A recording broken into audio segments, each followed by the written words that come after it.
بسم اللہ الرحمن الرحیم۔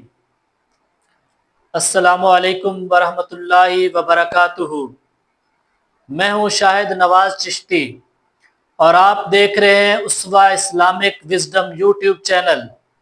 الحمدللہ آج دل انتہائی خوشی اور فخر سے لبریز ہے کہ پنجاب کے تعلیمی میدان میں ایک عظیم کامیابی ملی ہے۔ پنجاب میں حالیہ تعلیمی بورڈ کے نتائج نے ایک بار پھر ثابت کر دیا کہ مدارس دینیہ صرف دینی علوم کے مراکز ہی نہیں بلکہ عصری تعلیم میں بھی نمایاں کارکردگی کے حامل ادارے ہیں۔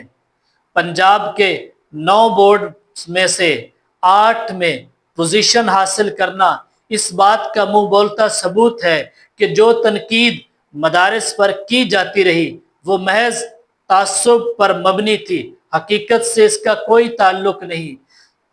جامعہ حنفیہ بورے والا کے 2 طلباء نے ملتان بورڈ میں پہلی اور دوسری پوزیشن حاصل کر کے تاریخ رقم کر دی۔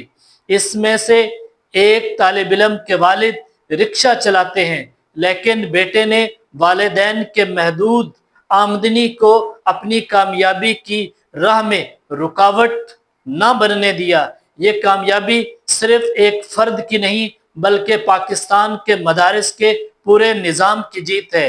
آج دنیا بھر کے طلباء پاکستان کے مدارس کا رخ کرتے ہیں جہاں قرآن و حدیث کی روشنی میں انہیں زندگی کے ہر پہلو سے رہنمائی میسر آتی ہے۔ پاکستان کے دینی مدارس آج دنیا کے ٹاپ 10 اداروں میں شمار کیے جا رہے ہیں، جبکہ افسوس کے ساتھ کہنا پڑتا ہے کہ ملک کی کوئی سرکاری یا نجی یونیورسٹی عالمی درجہ بندی میں جگہ نہیں بنا سکی۔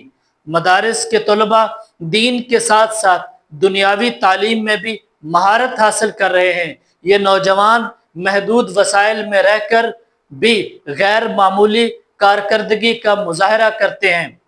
اس کے برعکس ملک کی بڑی بڑی یونیورسٹیوں پر اربوں روپے خرچ کیے جا رہے ہیں، مگر وہاں تعلیمی معیار مسلسل تنزلی کا شکار رہا ہے۔ ملک پاکستان میں مسٹر اور ملا کی جو غیر فطری تقسیم پیدا کی گئی، مدارس کے اس عظیم پیش رفت نے اس فرق کو ختم کرنے کی عملی بنیاد فراہم کی ہے۔ آج کا مدرسے کا طالب علم نہ صرف عالم دین ہے بلکہ ڈاکٹر، انجینئر، محقق اور سکالر بھی بننے کی صلاحیت رکھتا ہے۔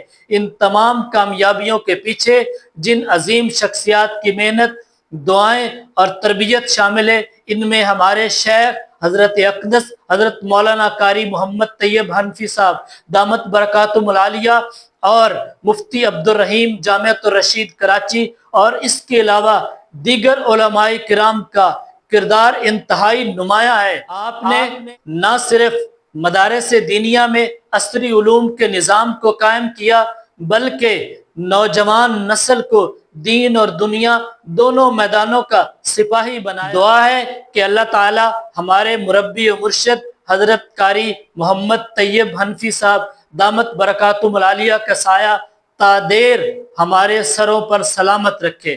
آمین ثم آمین۔